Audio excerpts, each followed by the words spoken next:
Hello and welcome back to episode 4 of my Manchester United FM22 beta save. We're back today for the 5th Champions League group stage game, as well as a game against Aston Villa. We are qualified in the Champions League group, so today we can try and secure the top spot, and we are going to experiment a little bit with a new formation as part of that.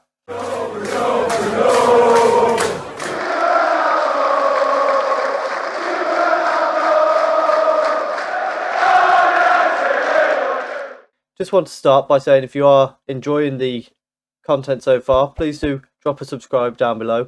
We're going to be having a lot more of the FM22 beta. I'm looking at possibly doing an experiment video simulating the first season, seeing who wins like the Premier League, the La Liga, Serie A. I'm probably simulating that around now during the United-Liverpool game when this comes out. So look out for that coming on the channel in the next few days. It'll probably be in like an 11 AM slot so that we can continue with daily FM22 beta videos, of course.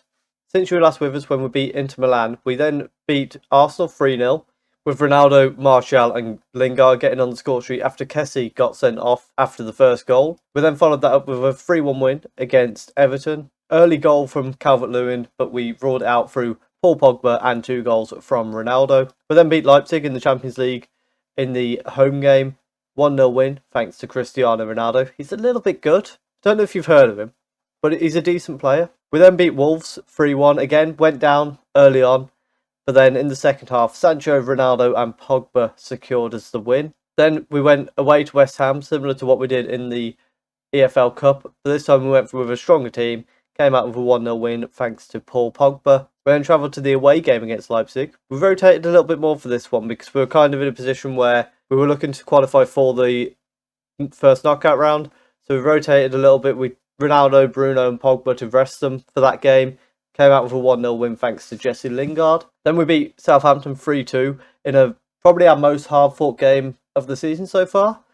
They went 1-0 up. We got one back through Bruno. Trey Adams put them back ahead. Mason and Rashford in the end getting the winners for us. And then most recently we beat Leicester 2-1. And again, we went behind in that one, but Ronaldo and Donny van der Beek secured the win for us. So last 2 games we've had a couple of scares to our unbeaten record in the league, but it maintains we are 5 points clear at the top. Liverpool have dropped points to Brighton and Tottenham, as well as the loss to Leeds that we mentioned yesterday. Meanwhile, the only points we've dropped is still that Chelsea game. We've been in phenomenal form, and long may it continue. Going into this game against Monaco, as you can see, we are top of the group. A point here qualifies us in first place. Inter Milan already qualified as well thanks to their win against Leipzig today. So hopefully we can pick up at least a point and qualify top of the group. We're trying something a bit different today. We've got Ronaldo, Bruno, Pogba and Varane who all wanted a bit of a rest. So we're leaving them behind for today. We're going to try the 5-2-3 for the first time.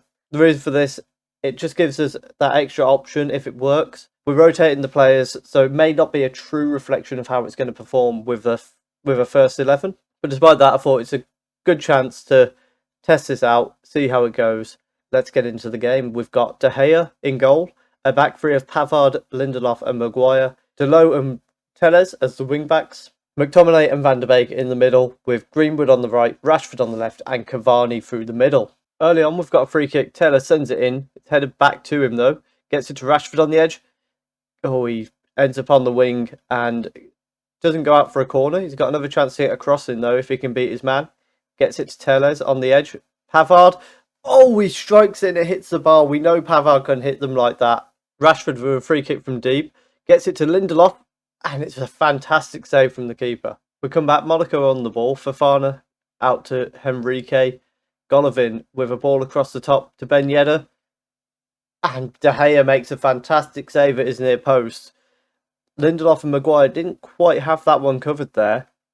So now Golovin going to send the corner in.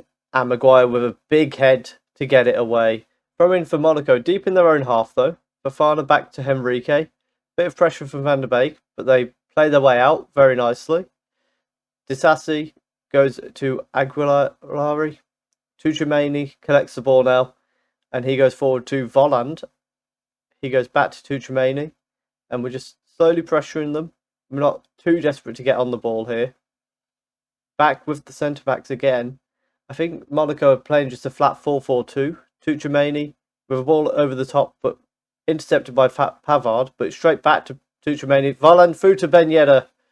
And that's a big miss from Ben Yedder. That should be 1-0 Monaco. Free kick on the right-hand side. Tellers is over there to take it again. We've got plenty of big men in the box.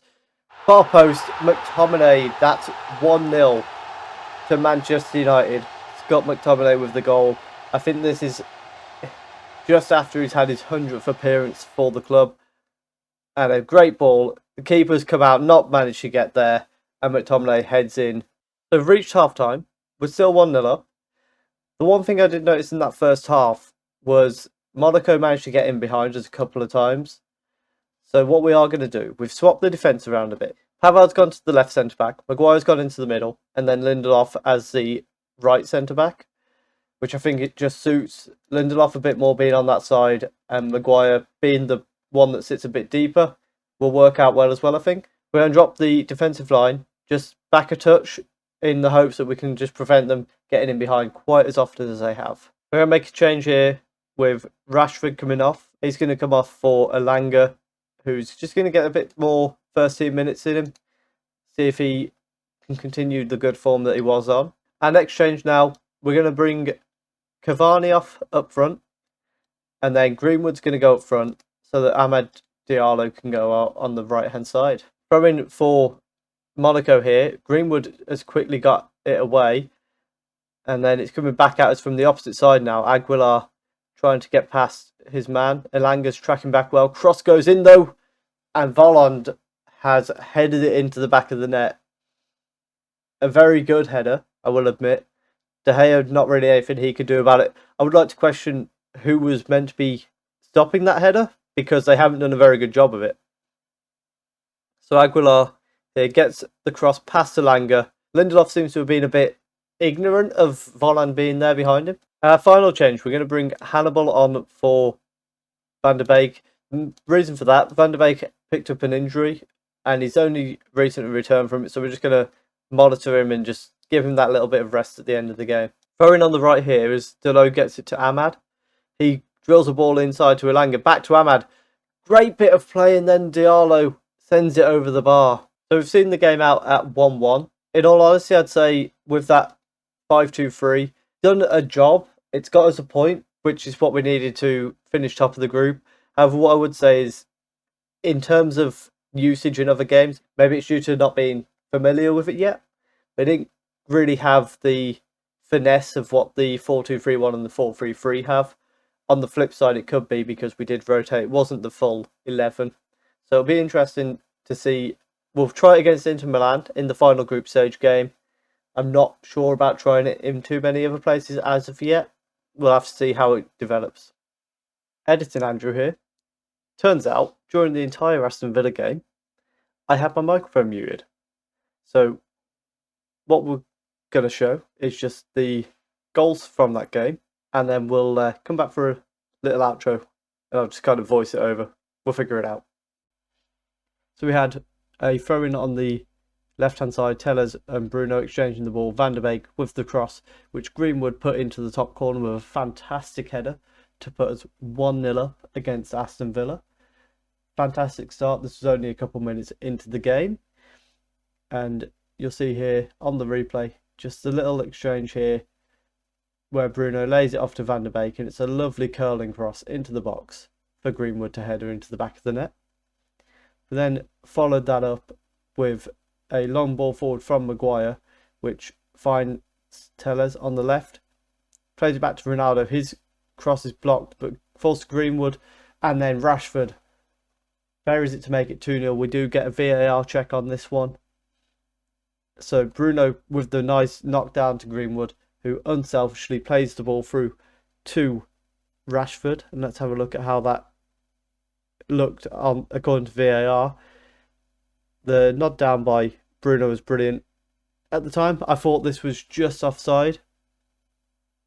But as you'll see in just a moment, it turns out to be the closest onside we've had throughout the series so far.